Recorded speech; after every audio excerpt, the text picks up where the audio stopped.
যারা এই মানুষটাকে নিয়ে মজা নিতেছেন, এই ভিডিওটা শুধুমাত্র তাদের জন্য।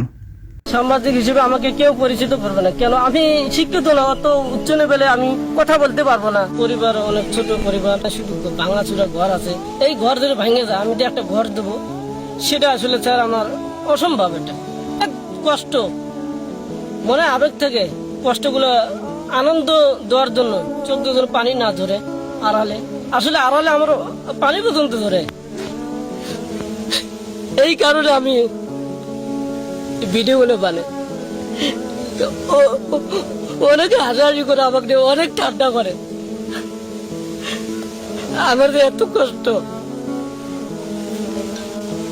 নতুন সরকার, বাংলাদেশের সকল এমপিকে আমি আবেদন করে বলছি, বাংলাদেশের যত চর অঞ্চল আছে, অসহায় লোক আছে, সবাইকে দেখতে হবে।